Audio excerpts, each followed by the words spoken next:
राजा और उसकी 3 बेटियों की कहानी। बहुत समय पहले एक राजा था जो खुद के बारे में सोचता था कि वह बहुत ही नेक सोच, दयालु स्वभाव और दरिया दिली है। उसे लगता था कि वह स्थितियों को सही से समझने, हर बात पर न्याय करने और हर विषय में उचित विचार रखने वाला व्यक्ति है। राजा की 3 बेटियां थीं। एक दिन उसने अपनी बेटियों को बुलाकर कहा, मेरे पास जो भी है वो सब तुम्हारा है। तुम तीनों को मुझसे ही जीवन मिला है। मेरी इच्छा अनुसार ही तुम तीनों का भूत, वर्तमान और भविष्य बना हुआ है, जो आगे भी ऐसे ही बना रहेगा। मैं ही तुम तीनों का भाग्य बनाता हूँ। राजा की यह बात सुनकर उसकी 2 बेटियों ने शांत मन से राजा की बात में हामी भर दी, लेकिन तीसरी बेटी ने ऐसा नहीं किया। उसने कहा, नहीं, मुझे तो नहीं लगता है कि आपके हाथों में मेरा भाग्य है। राजा यह सुनते ही गुस्से में आ गया। उसने अपनी तीसरी बेटी की कही बातों को एक चुनौती के रूप में स्वीकार किया। उसने खुद को अपनी तीसरी बेटी के सामने सही साबित करने की ठान ली और उसे जेल में बंदी बना दिया। इस वजह से राजा की तीसरी बेटी कई सालों तक जेल में भी बंद रही। राजा और उसकी बाकी बेटियों राजसी जीवन जीते रहे हैं। राजा मन ही मन सोचता है कि यह मेरा ही हुक्म है जो मेरी जिद्दी बेटी जेल में कैद है। लोगों को भी यही लग रहा होगा कि राजा की ही हुक्म है जो उसकी बेटी को ऐसा भाग्य मिला है। उसकी प्रजा के लोग भी यही सोचते थे। उन्हें लगता था कि राजा की तीसरी बेटी ने जरूर कोई गलत कार्य किया होगा, तभी उसे जेल में कैद करके रखा गया है, वरना कोई भी पिता अपनी बेटी के साथ भला ऐसा क्यों करेगा। राजा कभी कभी जेल में कैद अपनी तीसरी बेटी से मिलने के लिए जाता था। उसकी बेटी बहुत कमजोर हो गई थी, लेकिन अभी भी उसके विचारों में कोई बदलाव नहीं आया था। मगर राजा अपनी कमजोर होती बेटी की हालत देखी नहीं जा रही थी। एक दिन उसने अपनी तीसरी बेटी से कहा, इस तरह से तुम्हारा जिद करना मुझे बहुत गुस्सा दिलाता है।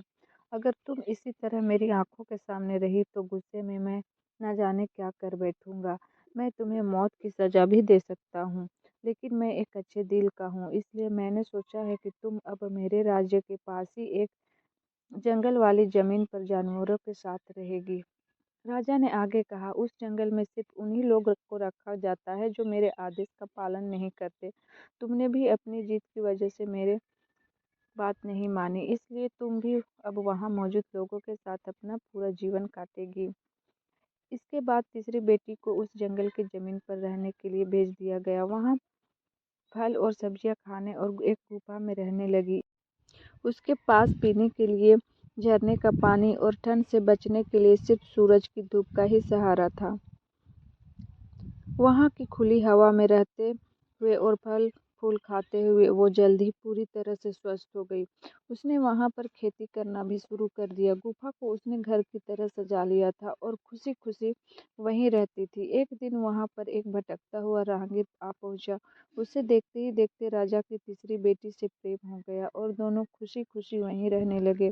उस जंगल में उन दोनों के अलावा राजा की बातों का जवाब देते हुए भोला जिनकी मदद से उन्होंने उस जंगल को कि अगर वो 12 दिन हमारे पास रहता है तो 13वें दिन उसकी मृत्यु हो जाएगी। उस शहर के आज हमारे बच्चे को हमारे साथ 12 दिन हो गए हैं। अगर हम कल इसे अपने पास रखेंगे तो इसकी मृत्यु हो जाएगी। राजा ने इस बारे में सोचने के लिए थोड़ा समय मांगा और भोला व सुलेखा को कुछ देर राजमहल में आराम करने के लिए कहा। फिर राजा भी इस बारे में सोचने राजा लगे की कि बेटी ने अपने महल में अब क्या किया अपने जाए। पिता का पूरे सम्मान के साथ स्वागत किया। उसने अपने पिता से उसके बुरे बर्ताव के लिए कुछ भी नहीं कहा। जैसे ही राजा वहां बैठा तो उसे एक आवाज़ सुनाई देने लगी जो कह रही थी कि हर इंसान स्वयं ही अपना भाग्य बनाता है, कोई अन्य इंसान किसी और का भाग्य नहीं बना सकता।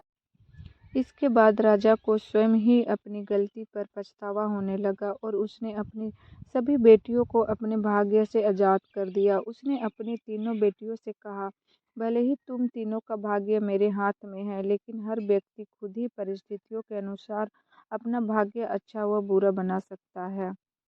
कहानी से सीख।